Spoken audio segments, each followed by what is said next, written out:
and welcome to Nosotros, the podcast about Mexican-American politics, history, cultura, y más, brought to you in part by the Gomez Law Firm. I'm your host, Elaine Ayala, Metro columnist for the San Antonio Express News. My guests today are Ricardo and Vincent Lazaro, son and father, respectively, both trumpet players, but Ricardo, at 18, is a celebrated talent and the winner of many musical recognitions. He's also distinguished himself as an Eagle Scout, reaching that ultimate scouting goal at age 12. It's unheard of, really. His father, Vincent, is a San Antonio attorney in private practice, a graduate of Yale and Harvard, who champions his son's academic and musical achievements. They're fresh from Washington.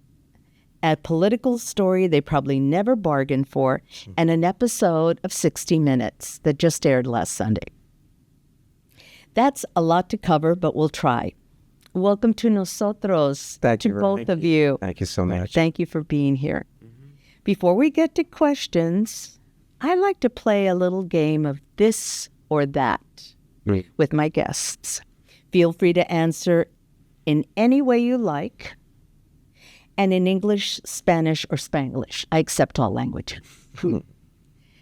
These are mostly for Ricardo, but Vincent, I have a feeling that you may need to pop in every so often just because some of the questions involve some generational trumpeteers and music. Okay.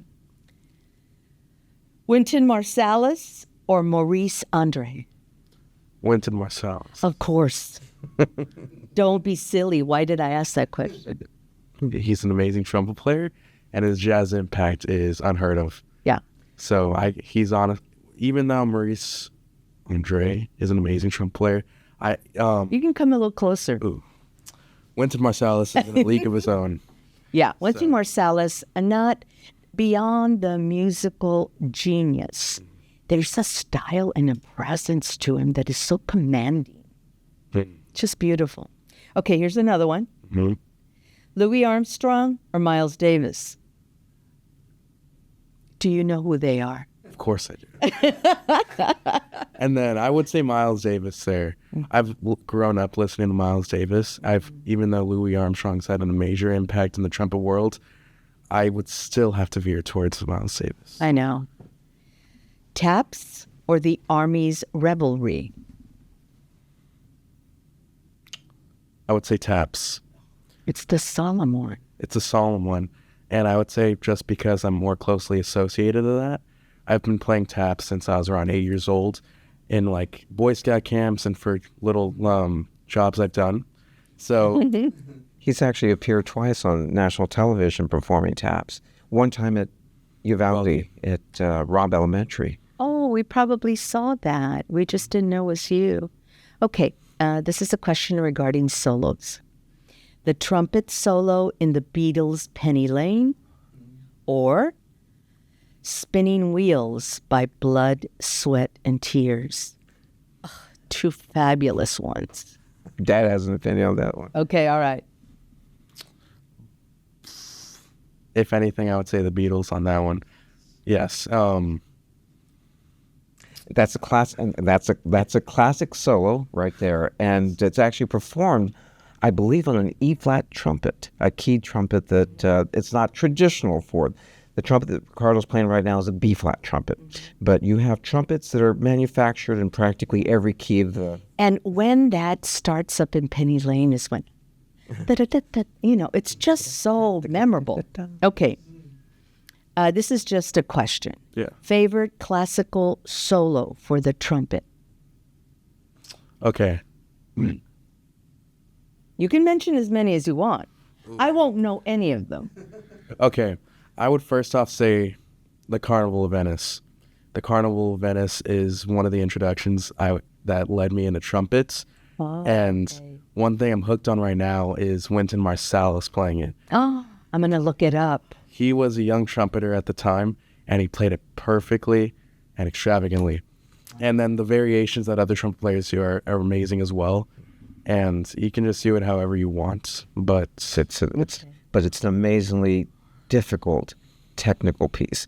It's one of those, 99% of all trumpet players will never be able to perform. It's that difficult. It's very difficult. And honestly, if I had a dream in trumpet, it'd probably be to play that at least. Have you ever played it even just in practice to yourself? I have a few times, yes. And it humbles you real quick. Okay. All right. My last this or that. Corn or flour? Definitely flour. Oh, you are so honest. You are one of the few people that has answered that honestly. Because I have guests coming in here and they'll say, oh, corn. I tell you, that's not truthful. They love the flour. The flour. The thing is, though, when corn is not really cooked properly, it just crumbles. Yeah. It's not as good. And I just like the soft, doughy. Ugh. Yes. It complements whatever Whatever it is inside. Yes. What's your favorite breakfast taco? I'm going to go with the classic bean and cheese. Of course you are. With a little bit of green sauce, it's amazing. Oh, yeah. And I like a slice of bacon in there. Let me tell you. There's just a moment of ecstasy when you get that. This might be a push here, but I'm not a fan of bacon myself. Well, you're young. You'll get wiser through the years. There's hope for you on the bacon front. Okay. All right, Ricardo, 60 Minutes Sunday telecast told us a story about a planned concert that would have brought together the U.S. Marine Band with exceptional young musicians of color like you from all over the country. You were in that group. Tell us, in the simplest way possible, what happened. It's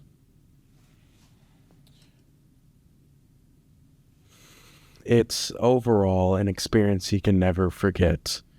As a trumpeter, you never realize that something may happen like this. And honestly, at this degree, you may never think of it to happen.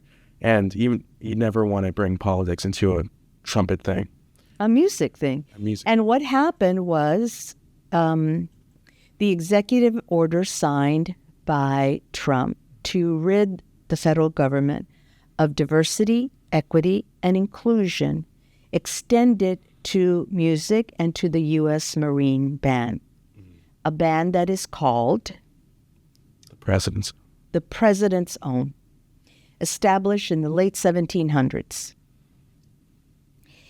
And all of a sudden, you were told the concert's not going to happen. Mm-hmm. Okay, so then DEI basically killed this first concert. Can you tell us what you think DEI is?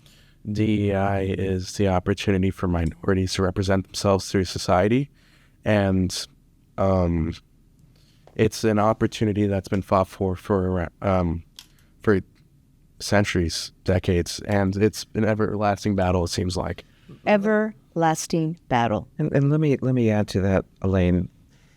There's a presumption that simply because we're throwing around these three letters, that there is a differential in terms of qualification, in terms of talent, in terms of overall ability. That's not the case at all. What DEI has done is to try to correct a problem that has been historical and endemic to American society. As minorities, we have not been given the opportunities. You do not see in the 1940s and 1950s Mexican Americans at places like Yale and Harvard.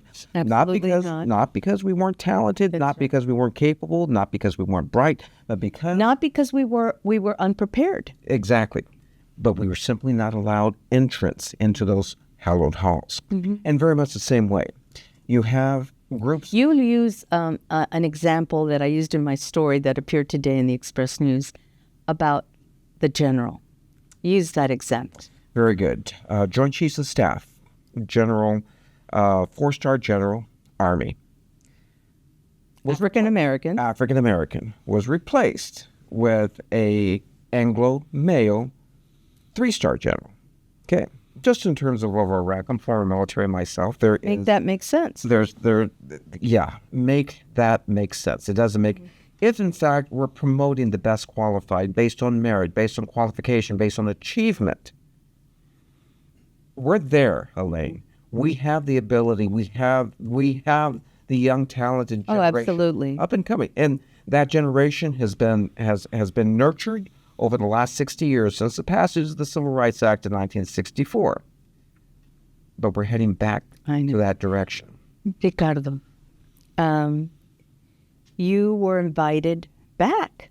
All of a sudden, seemingly as soon as it was canceled, retired military band members from all branches of the military, including West Point and other organizations, gathered together and said, we're putting this concert on. So tell us about that moment of getting rejected and that moment of finding out, okay, I am going to Washington after all. Well, first off, the rejection was a world of something I never expected at all. And it was something that threw me off as a musician because this shouldn't have affected us as a whole. But then bringing it back and finally being accepted in the Washington was, it was amazing because I didn't understanding how much work was I can't think of the word, but how much work was exerted to make it happen after all. Exactly. I was just thinking about the logistics of just getting all your plane tickets to go. And all, was it about 22 young musicians that ended up going to Washington? It was around around there, 30. And tell us what that experience was. I understand that right at the beginning, the people in charge decided, let's have a discussion. Tell us about that, how that discussion went. Oh, yeah, of course. So all the musicians were in the same room together, and all the people ahead in the Equity Art program were obviously in the same room. Then they briefed us and just told us the weight of the situation, explaining and that Washington has basically tried to shut that opportunity down. And in the light of the moment, we tried to bring everyone up by finding the musicians that would come to D.C. and redeem what was not possible initially. Mm-hmm. So, yeah. Well, it must have been a beautiful moment. And I don't think they were able to bring all of them. I think the initial group that was accepted for the Equity Art was around 30 years. No, I think it was 60. Oh, okay. 60. That's the number accepted into this program by Equity Art. Yes. So 22 of you were there. Okay. And that's really wonderful. You were part of the audience as 60 Minutes was filming this. Tell me how you felt in that front row of this amazing venue. Imagine a pivotal moment, an important, significant moment that happens in a person's life. And I think this is one of these things that my son will probably relate to his grandchildren one of these days. And the significance is simply that despite the odds, despite the politics, despite the attitudinal weight that's directing this country in a certain direction, nonetheless, people stood up for what's right, for an opportunity that should have happened to begin with, and all for the purpose of a grander goal, of saying, look, we belong here. Yeah. We have the talent. In the past, historically, the only reason we haven't seen that talent is because you've been held back. That's right. You've been held. We belong is an important essential two words to this country. Absolutely. Right now. We all belong. Absolutely. And it was so tragic that y'all had to go through that, but I think this could be a formative moment for you in your future and for the future of all those young musicians who now know that you stood on the right side of history. You really did, Ricardo.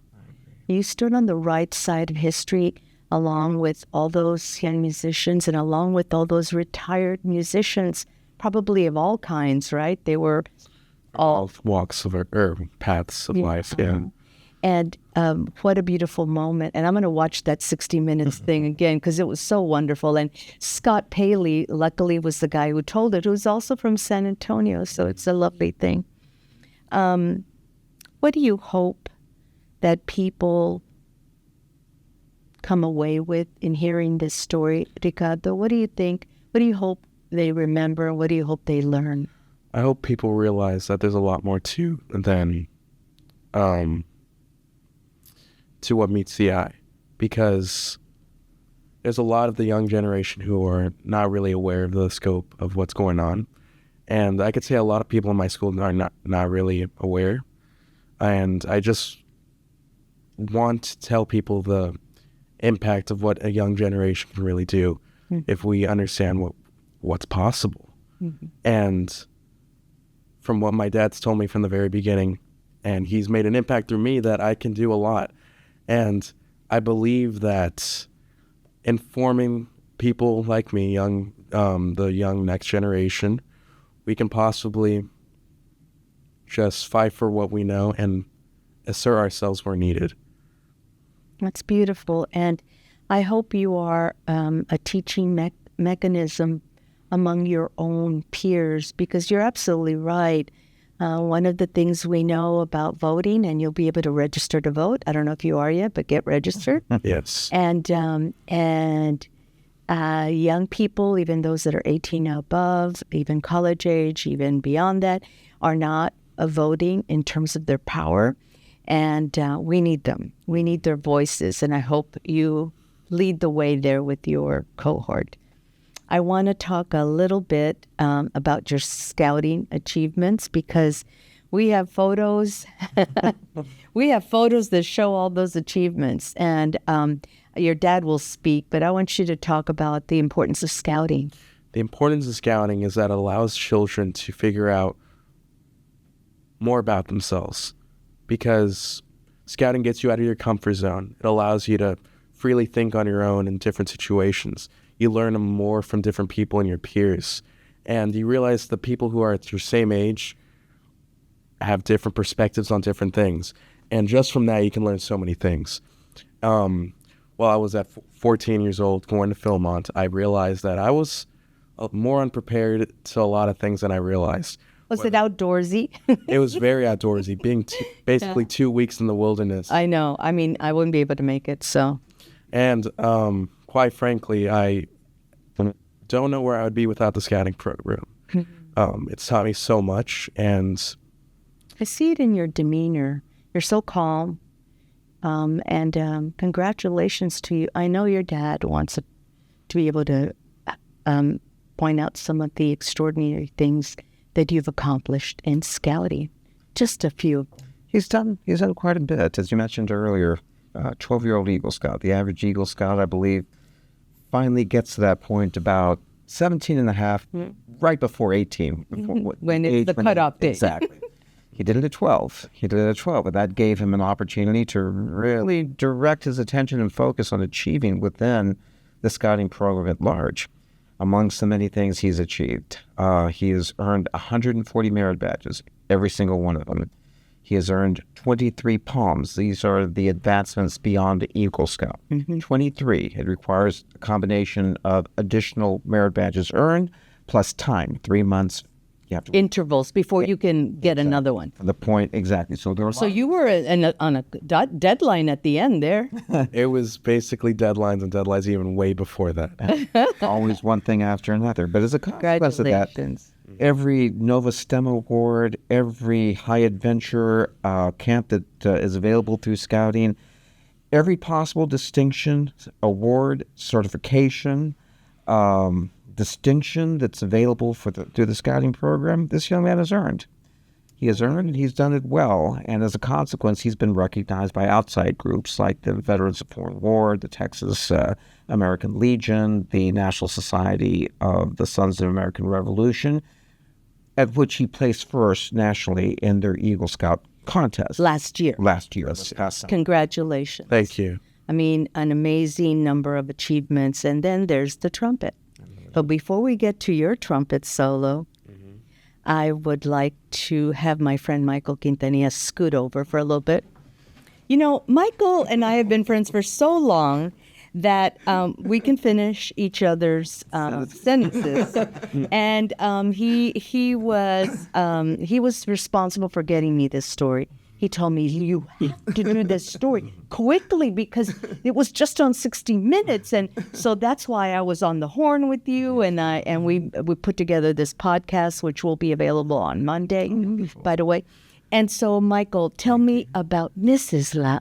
Lazaro, who is your mother. His grand. And your grandmother. Yes. But thank you, Elaine, and congratulations, Ricardo, on all your success, and you too, Vincent. You know, it seems like I have been a part of Vincent's life and Ricardo's life forever, because Mrs. Lazaro was my fourth grade teacher.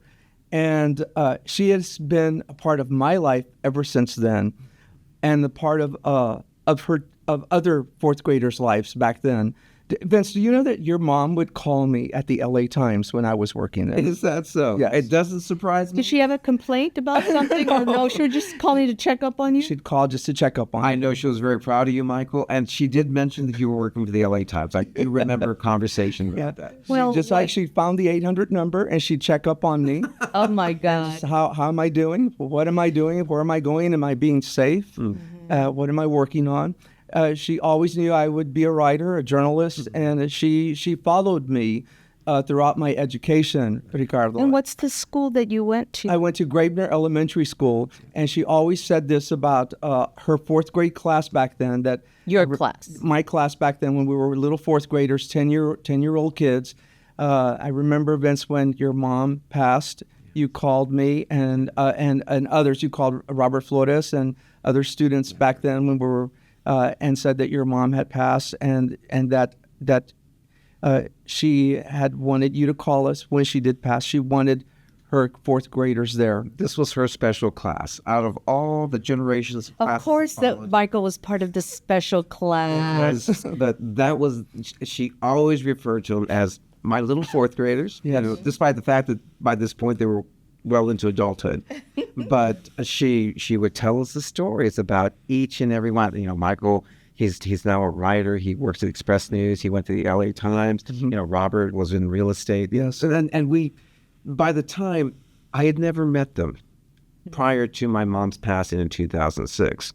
But I knew who these people were. I knew Michael. I knew Robert. I That's knew why you Nancy feel that Lee. connection. I knew all of them. Ophelia. I knew them all before I ever had an opportunity to So meet them. I remember clearly Michael's page one story. Yes, Mrs. beautiful story. Lazaro.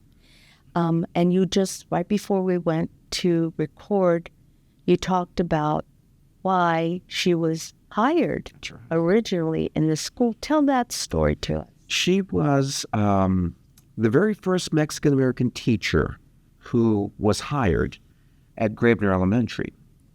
And she was hired, I think, based on her credentials. By that point, she had a bachelor's degree or whatever was required, a teaching certification, and had submitted her application by mail. She was accepted for the position by mail. And then the very first day, she shows up to Graebner Elementary, and lo and behold, and much to the surprise of the principal, this was a Mexican-American. Because they thought she was Italian. That's right. They thought she was Italian. And that's a story that... Lazaro is kind of a name that, one you of know, it could go either way. Exactly. And so it was a bit of a surprise. And that wasn't supposed to happen. But the only polite way out of that was to find some way to justify a termination of my mom's employment with the district. What year are we talking about? 1963, 64, Mike? That's right. 1963, 64. That's her very first class that she taught, Graebner Elementary. On the south side. So we're right a year before the passage of the Civil Rights Act in 1964. That's right. We're still at a time where there's segregation in San Antonio. It's very pronounced. Severe. Very much so. A great deal of discrimination taking place. And Even in places that were predominantly Mexican-American did not have Mexican-American teachers. absolutely, it was an all Anglo teaching staff. And that was the status quo That's that they wanted to maintain. No bilingual education. No bilingual education. Nothing Nothing like that. Nothing like that. And so my mom was set up. there was a group of students. But no. But the clincher to this, because we want to get to the music. The clincher is that she won them over. She did. Through excellence. And that's one of the things that I think continues to this day. Aquí estamos. You have a group of minority musicians, but understand these are just ordinary musicians. These are the best and the brightest. These are the nationally selected, internationally recognized in many cases, and this includes Ricardo. He's won 27 international music competitions. 27. Okay, we're not talking average. We're not talking picking. We're talking people who are more than well qualified. And this is something that pertains to my mom. This is something that's pertained to Michael, myself, as we've grown up, yourself as well, Elaine. We have to be two or three times better than everybody else. So hard. And more qualified in order to be considered equal.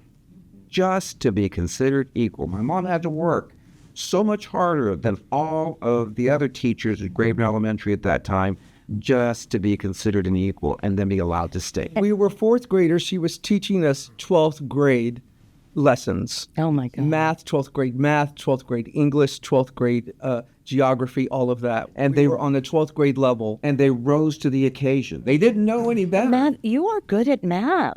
No wonder. Okay.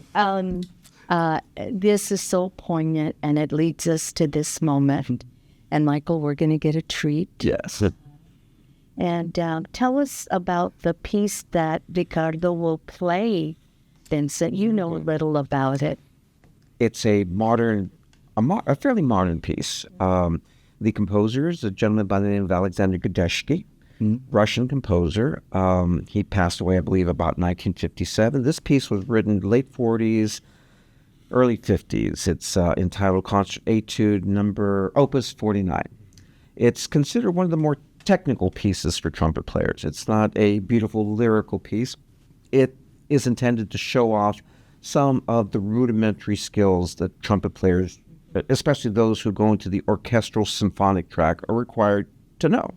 So it's kind of an impressive piece if you hear it in its entirety, and it has its dynamics, especially when accompanied by an orchestra or at least a piano, and he can play it. And Ricardo, tell us why you chose this one. I chose this piece because when I was younger, I was obviously still learning a lot about the trumpet, and one of the challenges I wanted to pursue was something that was technically challenging while also being melodically challenging. So this piece encompasses both of those aspects, and I've tried to perfect it as I've gotten older. Okay, we'll close out right after you finish up. I'll just say goodbye. Or you know what? Let me say goodbye now so we just finish with you. Thank you so much for joining us on Nosotros. My column appears every Wednesday and Friday in the San Antonio Express News. This podcast will be what usually airs on Monday mornings on the Express News, as well as YouTube, where you can actually see it, and anywhere you get your podcasts. Thanks so much for joining us. See you next time on Nosotros.